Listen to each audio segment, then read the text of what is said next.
जैसे कि आप सब जानते हैं, अरुणाचल अगेंस्ट करप्शन जो मूवमेंट है वो टोको शीतल की अध्यक्षता में चल रहा है। और अभी हम बात करेंगे टोको शीतल से, क्योंकि टोको शीतल और उनकी टीम का जो मीटिंग है वो किरण रिजिजू के साथ रहा था 2 दिन पहले। और अब जो है अरुणाचल की जो लेजेंडरी आंटी हैं उन्होंने भी अपनी टीम के साथ आके समर्थन दिया है। तो आइए टोको शीतल से जानते हैं इन 2 सवालों पे वो क्या अपनी राय रखती हैं। टोको शीतल जी, अभी आपसे ये जानना चाहते हैं, जो आप मूवमेंट चला रहे हैं अरुणाचल अगेंस्ट करप्शन को लेके, उसके सिलसिले में आपकी किरण रिजिजू जो हैं उनसे मीटिंग रहा था, जब आप लोग रात में उनसे मुलाकात किया था, क्या फ्रूटफुल निकला, क्या डिस्कस हुआ? देखिए किरण जी से मुलाकात के लिए हमने रिक्वेस्ट डाला था, तो हमारे रिक्वेस्ट को एक्सेप्ट करते हुए किरण जी ने मुलाकात करने का मौका दिया और उनके घर बुलाए थे 18 तारीख को। शाम की 4 बजे की मीटिंग थी, 4 से लेकर के 7 बजे तक पूरा 3 घंटा टाइम दिया उन्होंने हमें और बारी-बारीकी से हमारे मुद्दों को सुना। उसके बाद हमने उनको अपना ज्ञापन दिया और हमने जितने भी हमारे पास दस्तावेज़ हैं, हर एक दस्तावेज़ की एक-एक कॉपी उनको हमने सबमिट करी और हमने कहा कि आप अरुणाचल प्रदेश में आप कानून विभाग के मंत्री जी हो, तो कानून और न्याय के मंत्री हो तो आप हमारे अरुणाचल में न्याय कीजिए, आपकी कानून को लागू कीजिए, वहाँ पे सीबीआई भेजिएगा, ईडी भेजिएगा। ये हमने उनसे रिक्वेस्ट किया, तो उन्होंने कहा कि भ्रष्टाचार हर जगह है, ये केवल भारत का ही मुद्दा नहीं है, पूरे विदेश में भी है भ्रष्टाचार। हम भी जानते हैं कि भ्रष्टाचारी हो रही है, तो इस पे ज़रूरी है कि संज्ञान लेना पड़ेगा और आप लोगों ने जो भी दस्तावेज़ हमें दिए हैं, हम उनको उन पर हम गौर फरमाएँगे, हम उनको पढ़ेंगे, हम जाँचेंगे। उसके बाद हम अपनी पार्टी के जो पार्लियामेंट्री बोर्ड है, वहाँ पे हम इस मुद्दे को उछालेंगे, मुद्दे को उठाएँगे और भ्रष्टाचार को कैसे कंट्रोल में लाना है, हम इस पर ज़रूर कोई ना कोई एक्शन लेंगे। ये आश्वासन उन्होंने दिया शीतल है। मैडम, एक सवाल मेरा भी है कि जिस तरह से ईडी और सीबीआई का छापा सारे देश में पड़ रहा है, तो खाली अरुणाचल ही क्यों बचा? एक गनीमत की बात ये है कि सारे देश से लोग कहते हैं कि हमारे यहाँ सीबीआई मत भेजो, ईडी मत भेजो। ना आए सीबीआई, ना आए ईडी। हम बिल्कुल पाक-साफ है, सब कहते हैं। फिर भी वहाँ ज़बरदस्ती भेजा जाता है। ये पहला प्रदेश है, पहला एक राज्य है जहाँ की जनता, आम जनता चीख-चीख कर, चिल्ला-चिल्ला कर गुहार लगा रहे हैं केंद्रीय सरकार से कि हमारे यहाँ सीबीआई भेजो, सीबीआई भेजो, ईडी भेजो, ईडी भेजो। अब तक वो क्यों नहीं भेज रहे हैं? ये सवाल तो आप लोगों को पत्रकार भाइयों, आप लोगों को मोदी जी से ही पूछना तो पड़ेगा। किरण रिजिजू जी ने जो आपको आश्वासन दिया है, क्या आप उससे संतुष्ट हैं? अगला मूवमेंट क्या रहेगा? नहीं, हमने अपना कार्य किया है उनको ज्ञापन देकर, अप दस्तावेज सौंप कर।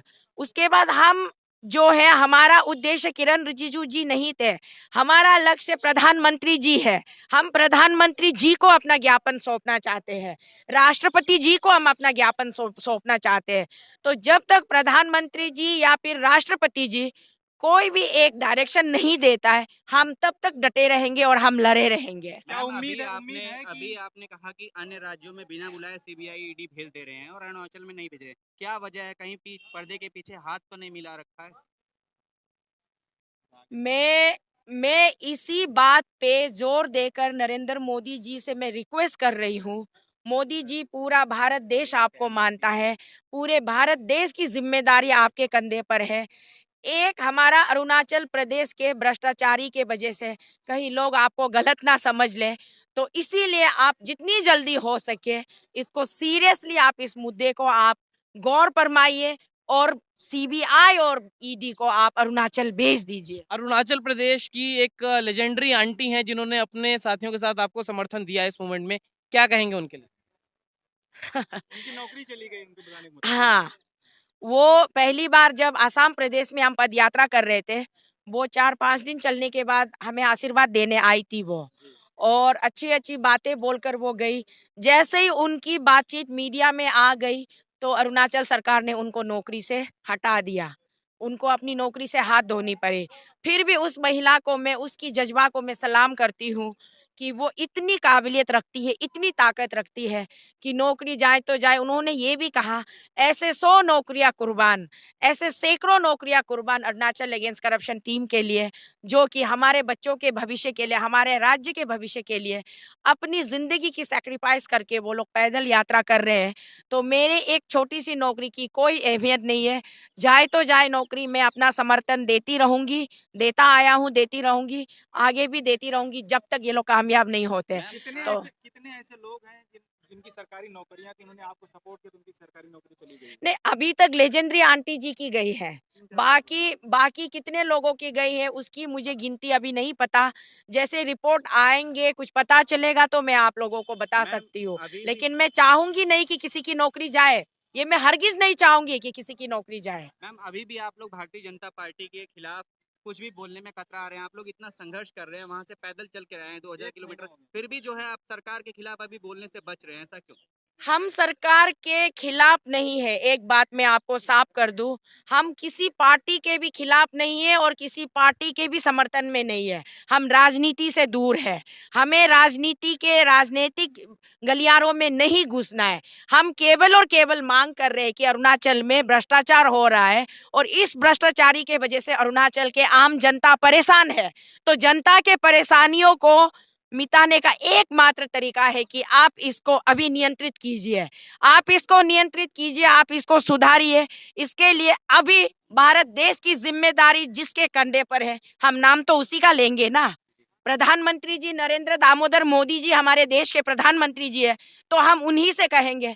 हम राहुल गांधी से तो नहीं कह सकते, हम किसी और से, किसी और अन्य राज्य के मुख्यमंत्री से, योगी जी से नहीं कह सकते, अरविंद केजरीवाल से नहीं कह सकते। हमें सिर्फ कहना है तो अपने देश के प्रधानमंत्री जी को ही कहना है। हम बिल्कुल नहीं कतरा रहे हैं और हमें किसी पार्टी का समर्थन नहीं करना है, किसी पार्टी का विरोध नहीं करना है, हमें पार्टी के लेवल में बात ही नहीं करनी है।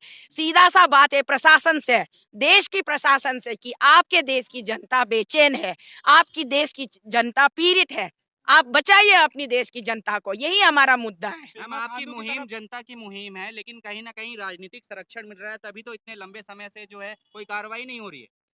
मैं आपको ओपन इनवाइट करती हूँ, कहाँ से राजनीतिक संरक्षण मिल रहा है वो आप मुझे पता करके कहीं ना कहीं बताइए। आप दिल्ली में हैं मैम, आप दिल्ली में हैं, आप क्यों नहीं? मैं केंद्र सरकार को बोल रहा हूँ, केंद्र सरकार राजनीतिक संरक्षण दे रही है अरुणाचल को, तभी तो इतनी मांगे नहीं सुन रही है आपकी। हाँ, ये बात, क्योंकि हमारे राज्य में भी उसी पार्टी का सरकार है जिस पार्टी का सरकार केंद्र में है। तो शायद केंद्र सरकार इस बात से कतराते होंगे कि अपनी ही पार्टी की सरकार के अगेंस्ट हम कैसे छापेमारी करवाएं।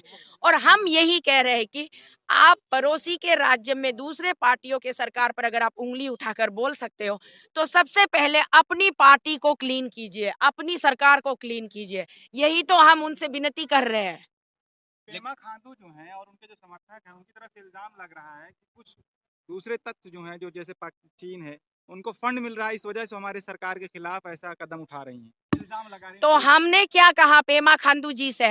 हमारा पूरा सब कुछ हमने ओपन रख दिया, हमारा बैंक अकाउंट चेक कीजिए, हमारा सीडीआर निकालिए।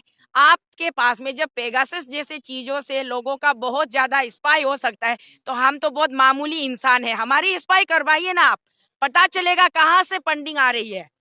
अरुणाचल के आम जनता के अकाउंट से फंडिंग आ रही है, ये मैं चिल्लाकर क्यों बताऊं? हमारा अकाउंट नंबर हम दे देते, आपको सार्वजनिक कर देते, आप बैंक में जाइए, पता कीजिए।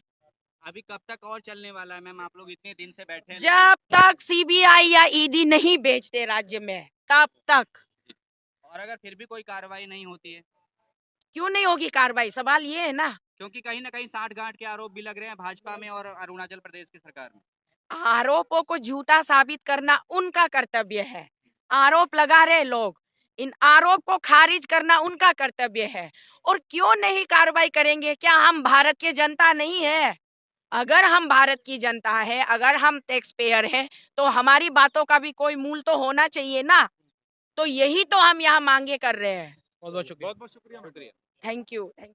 तो जैसे कि आपने सुना, टोको शीतल को जो अरुणाचल अगेंस्ट करप्शन का जो मूवमेंट है उसकी अध्यक्षता कर रही हैं, उन्होंने जानकारी दी और तमाम चीज़ें बताई कि क्या रहा किरण रिजिजू से जो मीटिंग हुई थी उसमें क्या रहा, और जो अरुणाचल प्रदेश की लेजेंडरी आंटी हैं उन्होंने समर्थन दिया है, उसके चलते उनकी नौकरी भी जा चुकी है।